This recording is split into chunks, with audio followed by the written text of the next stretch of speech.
corruption in boxing back.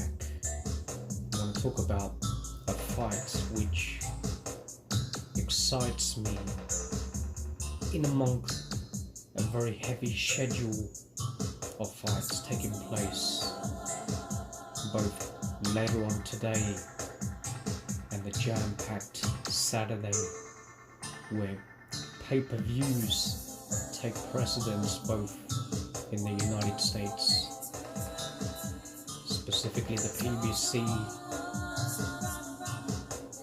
and the match that every motherfucker is talking about. Two has-beens in the Manny Pacquiao and the Keith Thurman. But in the United Kingdom, Dillian White somehow thinks he's a pay-per-view star when he's taking on Oscar Rivas and the garbage that Matchroom are putting on for the undercard to try and justify a pay-per-view. But it is what it is. I'm more interested in the fight involving two prospects who I've had an eye on for quite some time. This is an IBF Eliminator apparently at 140 pounds, which is taking place on a top rank ESPN Plus undercard of Teofimo Lopez, who I couldn't give a fuck about. The bout is between Maxim Dadashev, aka Mad Max, 28-year-old Russian fighter based now in California, managed by K.Os, and trained under the Robert Garcia gym, or the gym which he sold to K.Os Cleaners. So, and he's taking on Brownie, is his nickname, Subriel Matias Maxwell, 27-year-old Puerto Rican fighter, promoted by former world champion Juan Arango.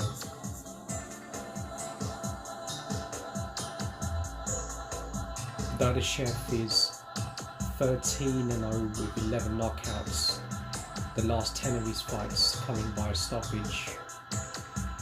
And Subriel Matias is 13-0 with 13 knockouts, so 100% knockout ratio. And Dadashev is on a great run of form, stopping opponents as well. So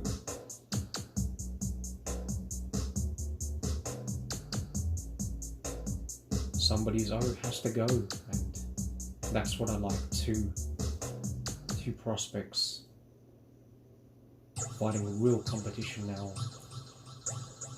The level of competition thus far now, Dadashev is, let's go back a little bit, he was a very good amateur, 281 victories. I think he peaked in around 2008 where he made the final of the World Championship. But after that, after peaking out, his career went a little bit downhill. He moved up in weight, and I guess that has something to do with it. Went back to the Nationals and he only won a bronze medal and couldn't really replicate his form. Went to the World Series of Boxing. He was the 13th seed and 3-2. He had a very good run, but when he came up against the Cuban standout in the Yashnir Toledo, who was the #1 seed, he gave a good account of himself. He was rugged and determined, but the Cuban just had better flair. The ability to neutralize him by, blocking his shots, but come back with the flashy sort of combinations. Toledo was a box fighter, a real standout. but it shows the levels in boxing. Toledo come up against Vasily Lomachenko in London, and Lomachenko gave him a boxing lesson. You know, I was there for that. Just shows the levels that Vasily was both as an amateur and now in the professional ranks. Because Toledo since then has just been, you know, beating world level amateurs looking to turn professional. Now Dadashev back then was very much a fighter, not a boxer. Good tight defense, but he would pretty much stand in front of you looking to, you know, tee off and land shots, head and body. But he wasn't really a body puncher as well back then, and that was one of his problems. He was a bit one-dimensional. Since turning professional, I'm pleased that he's transitioned into a boxer. A boxer, fighter, not a puncher, despite having 11 knockouts. You know, don't be fooled by that. I don't see him as a puncher. Attritionally, he will wear you down and he'll get the stoppage, but he's not a puncher. His natural DNA is a fighter, but under the tutelage in California, because he's a skinny sort of lanky kid at sort of 5'9", something like that. He's better with his footwork now. He tries to keep a fight at long to mid-range, which is wise. He'll work behind his jab, but he'll fire straight right hands, and I love his straight right hand, you know, lead power punch. He'll box laterally. He's very high energy, so he tends to use a lot of energy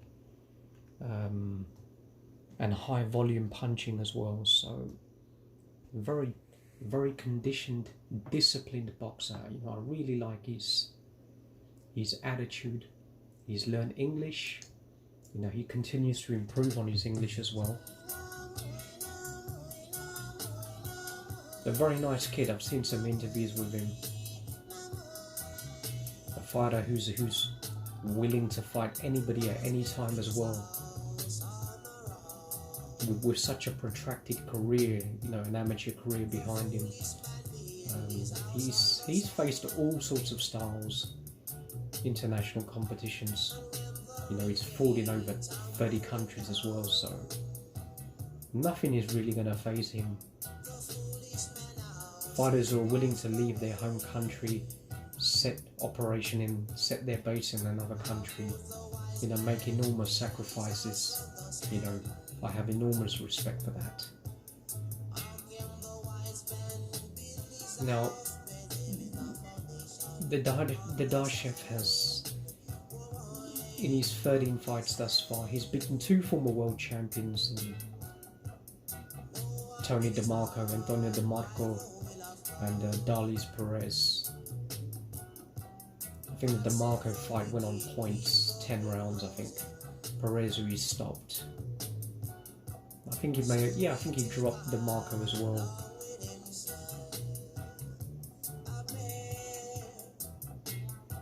So I think he's had the better competition, the better level of opposition thus far, and he looked good certainly against the Darlis Perez.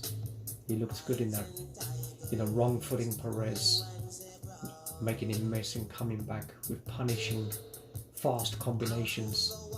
Very good hand speed as well.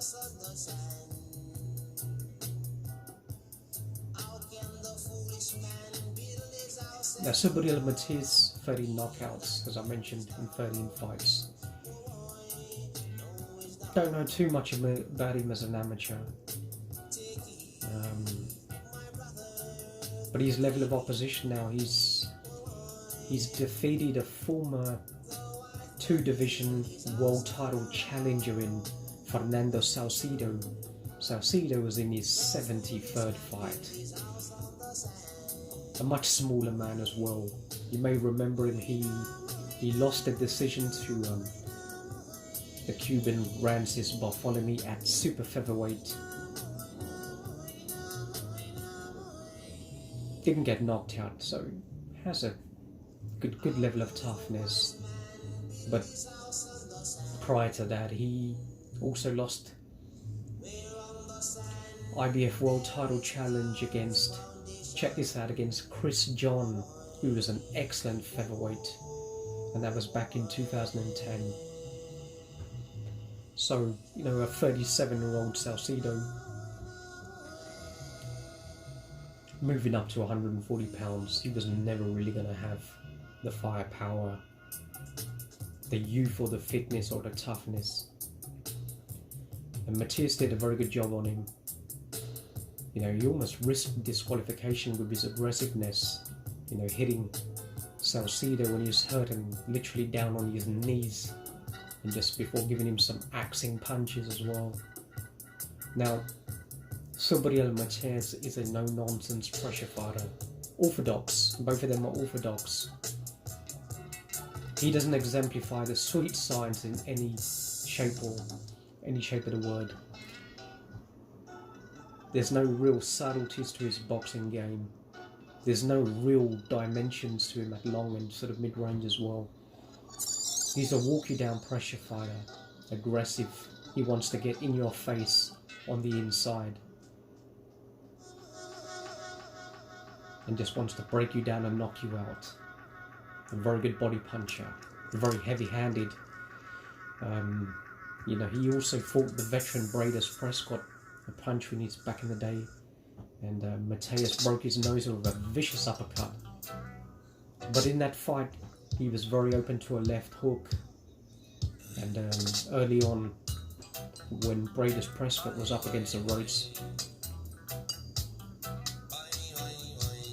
Matias, who carries his right hand very low, Prescott was able to get extension over his power hand, and he just kept landing that left hook. But at that sort of veteran age, you know, a lot of defeats and knockouts behind him, Prescott didn't really have it, and you know, credit to Matias, who, you know, landed a hell of an uppercut and sort of broke his nose and just knocked him out after. So the better opposition, I think Adrian Estrella was the Mexican, who was one of those WBC alphabet champions. Only had one defeat in 28. Good fighter, you know. And you know, Matias had too much for him as well. Too much power at short range. Chopped him down. Throws a very good left hand to the body. Short compact punches, but he doesn't really have any hand speed as well. No defense. He's an attritional puncher. I don't think he's a one-punch vicious knockout puncher. I think he's an attritional puncher, head and body. He targets the body early, and that's a wise strategy. He's just relentless pressure, both psychological and physical, in your face, no angles, you know, giving you an arse whooping on the inside. Reminds me of one of my favourite pressure fighters of all time, Philadelphia native Benny Briscoe, who was one of the best inside fighters of all time for me. You know, if you remember, Marvelous Marvin Hagler fought him, and Marvin Hagler fought, the level of respect he had for Benny Briscoe, he fought him like he was Floyd Mayweather. That was the only fight where Hagler was reticent, and he was dancing and boxing on the outside, because he knew he couldn't engage with Benny Briscoe on the inside, otherwise he would have got his ass knocked out, or it would have been a very rough fight. You know, Briscoe fought Carlos Monzon, the great Argentinian middleweight, one of the greatest middleweights of all time, and he gave him a hell of a fight, Monzon. But a very dirty referee who warned Benny Briscoe for low blows destroyed his game plan. So when Benny had Carlos Monzon hurt, he was very reluctant about going to the body, hence risking disqualification. Fighting in Argentina, he wasn't going to get any favours at all. But Monzon did a very good job boxing him on the outside. A phenomenal fighter. But Benny Briscoe, don't be fooled by whatever it is, 28 defeats. Brilliant inside fighter anyway. Yeah, there's definitely aspects of Benny Briscoe that I see in Subriel. Clearly not even at that level, but there's some aspects. If guys who know the history of boxing know, Benny Briscoe, then will know what I'm talking about. Certainly the way he punches to the body.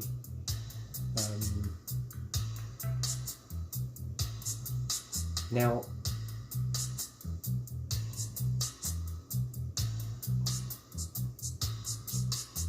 Maxim Dadashev will have to implement strategy to win this fight, and that's what I think he's going to do. A smart individual, his natural instincts may be to fight, and if he elects to fight, then he's getting knocked out or he's getting hurt. Matias, I think, is the heavier-handed fighter from what I've seen.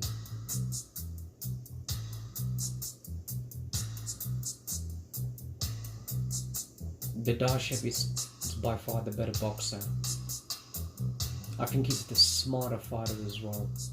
He knows when to fight and he knows when to box. And has more dimensions in his game at long range and at mid range as well. I think he's going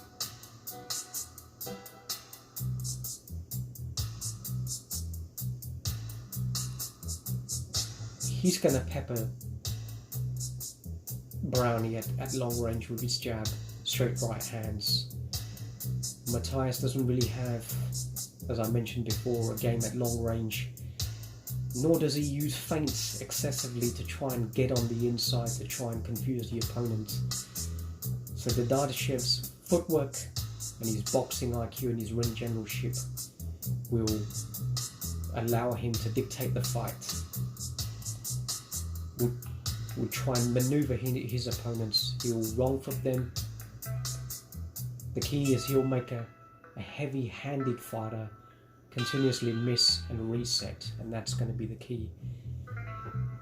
You've got to try and force a fighter the way Usyk did with Gassiev. Don't allow a puncher to set his feet. And there's nothing more that a puncher hates than continuously having to turn to recalibrate his feet and his positioning to tee off. And boxers know that. They sense that. And I think that is what the Dadashev's coach will just be re-emphasizing to him in between every round.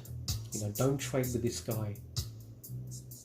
Don't allow him to get off. You get off your punches first and then you move. Just keep pivoting off.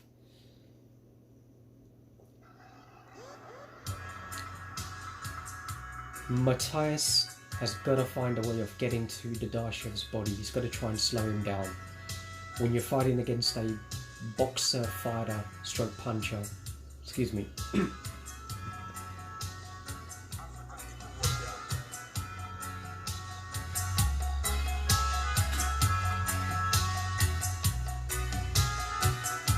you've got to slow him down.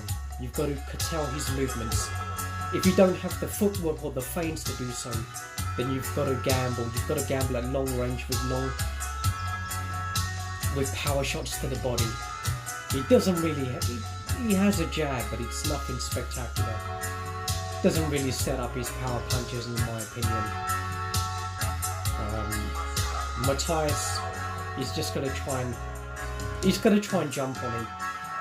Get him up against the ropes where he works the body. And if he works the body, because the Dadashev looks skinny and lanky, so the body is a large target.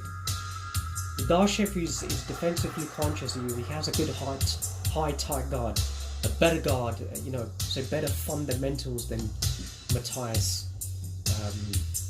But we really don't know how good their chins are. Dadashev has some toughness, definitely. I've seen him being outboxed and outlanded, but he's tough. Matias, we're not sure about with the Puerto Ricans. They can tend to capitulate.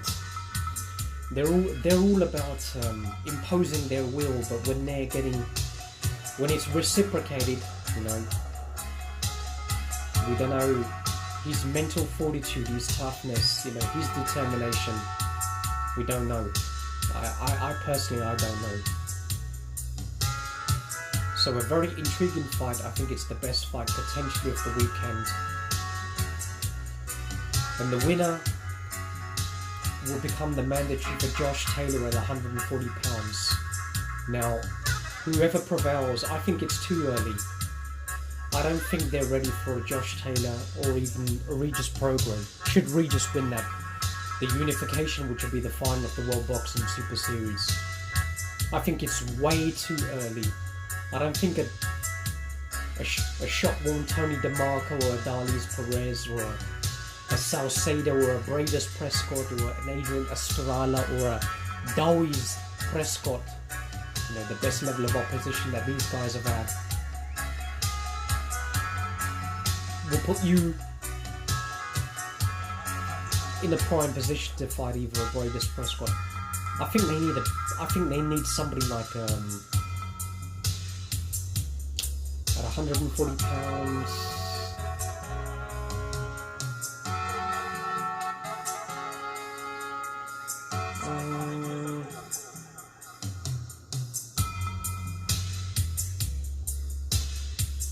Maybe somebody like an Ivan Baranchek.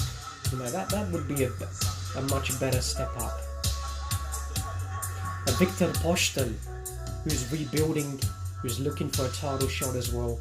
Somebody like that, a former world champion, a very good fighter who gave Josh Taylor in Scotland an extremely tough fight. That is the level of opposition that these guys need. Because neither of them, I don't think neither of them are going to beat a Josh Taylor or a Regis Prograis. So, and they're 28 and 27 years old respectively. So, I wouldn't rush them, but opportunities are always very difficult. So, who am I to try and talk a young prospect out of a world title fight? So, but best fight of the weekend for me on the Teofimo Lopez Nakatomi undercard. I'm going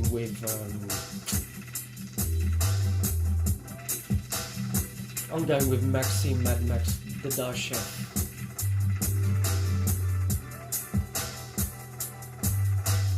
To outbox Subriel Matias, but he could get knocked out and stopped. He does have the tendency sometimes to fight, and as I mentioned before, that's his natural instinct. That's how he fought as an amateur in Russia. The Russians are not going to pussyfoot and go on the back foot. When this matchup was made, I was well excited. My dick was harder than Rocco Siffredi's. I was like, wow. Credit to the IBF. We were heavily criticised for some of the mandatory title shots and some of the final eliminators, but this is fireworks here. We're going to see a boxer fighter up against a puncher. Punchers generally have the better against fighters, but boxers can definitely have the better against punchers. And Maxim Dadashev needs to be the boxer. If he's the fighter, he gets knocked out. If he's the boxer, he wins the fight.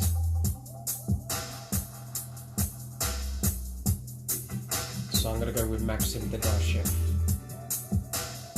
Not sure how. Maybe he'll frustrate Matias. That's what I would do. I would try and eke it out. You know, maybe a decision, unanimous decision victory. Maybe you can frustrate him, keep landing his body attritionally and stop him as well. But I don't know. I'm gonna have to go with Dadashev. But those are my thoughts on a weekend where everybody is obsessed with, you know, Manny Pacquiao and Keith Thurman, but couldn't give a fuck about that fight. From a boxing standpoint, yeah, the fight interests me, and I'll give a breakdown on that. You know, I've studied both fighters intensely over the weekend, but this is the fight for me. So yeah, that's my little breakdown, analysis of both fighters' strengths, weaknesses, how I think the fight will go as well. Yeah, let me know your thoughts. You know, are you excited as I am over this fight? You know, who you think is going to win and how? You know, I'd appreciate definitely your thoughts. You know, so kindly put them down in the comment section, and I'll review. I'll try and comment, and I'll come back with a post-fight analysis. So I hope you enjoyed this little video. Corruption in Boxing. Signing off.